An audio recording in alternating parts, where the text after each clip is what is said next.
Olá, sexto ano.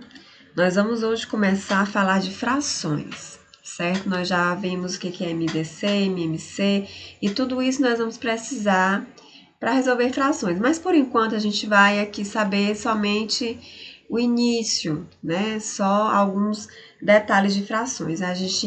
O assunto frações é muito extenso, então a gente vai começar bem devagar mesmo, tá?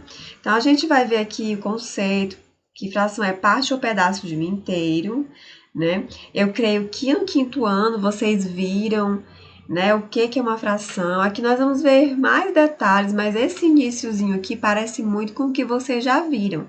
Então, você vai dizer assim, tia, eu já vi isso, você já viu. Esse início você já viu, então é bom que você veja de novo, porque a gente vai falar mais detalhes depois, certo?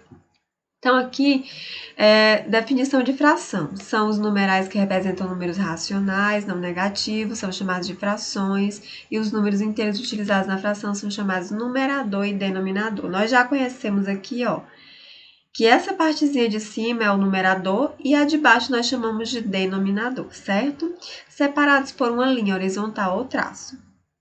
E aqui também nós podemos usar barras, né? Eu já até demonstrei para vocês, por exemplo, 1/2. Ali é como se fosse 1 sobre 2, né? Então, a gente pode representar também através de barras. O numerador indica quantas partes são tomadas do inteiro, tá?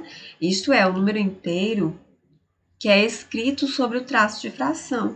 E o denominador indica quantas partes dividimos o inteiro, sendo que este número inteiro deve ser diferente de zero. Então, o denominador sempre tem que ser diferente de zero, certo?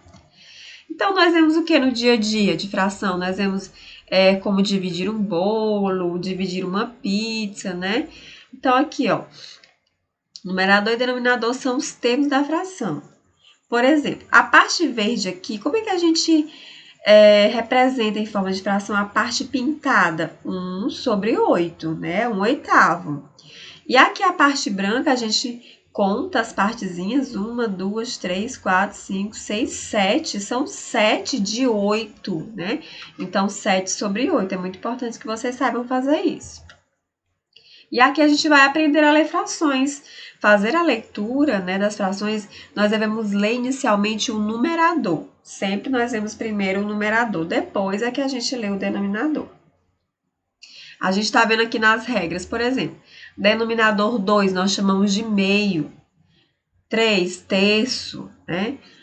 4 quartos, 5 quintos e assim sucessivamente. Tá? Aqui nós vemos o 10 décimos, 100 centésimos, 1000 milésimos e assim sucessivamente. E a partir... E aqui nós temos outros exemplos, né? Lemos 1/4, 4 quintos, né? Aqui 3 décimos. E eu quero chegar na outra parte, que a gente vai ler. A partir do 11, nós vamos falar a palavra avos, né? Para as demais frações, acrescenta-se a palavra avos após a leitura normal do denominador. Por exemplo, 2 13avos, né? 8 15avos, 17 20avos, certo? Então, aqui nós já concluímos a parte da leitura das frações. E se vocês não sabem, vão saber agora que fração é uma divisão, né? Eu vou dividir 1 por 5, que é a mesma coisa de 0,20, né? Ou a gente pode até também falar 0,2, esse zero aqui, ele não vai fazer diferença nesse caso, né? 1 dividido por 2, 0,5, a gente também pode colocar 0,50, tá bom? Então, quando vocês verem frações, podem colocar na calculadora 1 dividido por 5, 1 dividido por 2, 1 dividido por 4, que é 0,25, tá? Então, fração é uma divisão, para quem não sabia. Classificação, nós temos a própria, onde o numerador é menor que o denominador. Por exemplo, 3 sobre 5, né? O numerador menor que o denominador. Nós temos a fração imprópria, que o numerador é maior ou igual ao denominador. 5 aqui, ó, maior que o denominador, ou então igual, certo?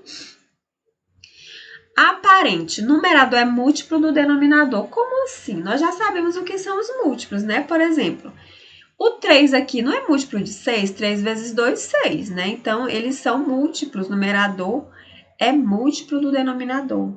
né? Então, aqui, ó, 24 e 12, né? Por exemplo, 12 vezes 2, 24, né? 3 vezes 3, 9. Então, a fração aparente é quando o numerador é múltiplo do denominador, certo? E nós temos aqui as frações equivalentes. O que é uma fração equivalente? São frações que representam a mesma parte do todo.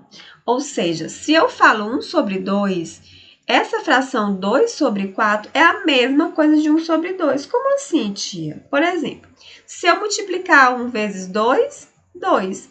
2 vezes 2, 4. Então, a partir dessa fração, eu consigo obter essa. Então, frações equivalentes são aquelas que nós podemos obter outra, né? E representa a mesma parte do todo, certo? E aqui nós podemos continuar. Ó. Qual é a próxima fração equivalente de 2 sobre 4? Por exemplo, 2 vezes 2, 4. 4 vezes 2, 8. Então, 2 sobre 8 seria a próxima fração equivalente, né? E assim sucessivamente. E aqui a gente tem agora a nossa atividade, tá? Bem fácil, bem simples. Aqui na primeira questão, você vai colocar na letrinha A. Onde é que tá aqui? Por exemplo, eu vou já responder essa. 5 meios, por exemplo, tá aqui, ó, letra A, né? E assim você vai fazer com as outras, tá bom? A segunda questão, você vai falar aí, você vai escrever nesse quadradinho se aqui são frações próprias, impróprias ou aparentes, tá bom? Muito fácil. Na terceira, você vai pintar de acordo com a fração. 1/4, você vai pintar, 3/4, né? Lembrando que a partezinha de cima é a parte que você pinta, né? Por exemplo, 1/4, você vai pintar somente 1, né? De 4. Você vai pintar aí somente 3 de 4, então tá muito fácil. Bem simples essa parte de frações, né? Vai começar a complicar depois, mas a princípio tá bem fácil. A quarta questão, nós vamos aí ver os números decimais, frações decimais, né? Podem ser representados como um número decimal. As frações, por exemplo, 1 sobre 10, você vai pegar a calculadora, 1 dividido por 10 vai dar 1/10, né? Se você pegar a calculadora também, 1 dividido por 100, nós temos aí 0,01, né? Se você pegar a calculadora e dividir 1 por 1000, você vai obter esse número aqui, mas se você não quiser pegar a calculadora, melhor ainda, porque, ó, nem precisa da calculadora. Por exemplo, aqui é o número 10. Então, depois da vírgula, eu tenho que ter somente um número. Um zero, um número, né? 0,1. Por exemplo, 1 sobre 100. Eu pego o 1, né? O 0 e o 1 depois da vírgula, porque são 2 zeros. Tem que ter 2 números depois da vírgula. Quantos números eu tenho que ter agora depois da vírgula? 3.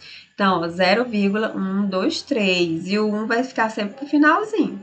Então, aqui você vai fazer a mesma coisa, certo? E a quinta questão, você vai verificar se essas frações são equivalentes ou não.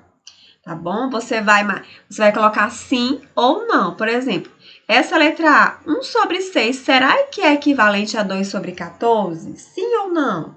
Você vai ver aí, ó. Por exemplo, se eu multiplicar 1 vezes 2, é 2. Mas se eu multiplicar 6 vezes 2, não é 14. Né? Então, veja aí se elas são equivalentes ou não. Certo? E aí, ó, tem as outras aqui para você... não vão colocar sim ou não de qualquer forma. Vocês têm que verificar se elas são equivalentes ou não, tá bom? Lembrando que equivalentes são aquelas que a gente pode obter outra. Se eu multiplico por 2 em cima, eu não posso multiplicar por 3 no denominador. Eu tenho que multiplicar por 2 em cima e embaixo ao mesmo tempo, tá bom? Uma dica para vocês. E é isso, qualquer coisa, eu tô lá no WhatsApp para ajudar vocês, tá bom? Beijo da Tilane.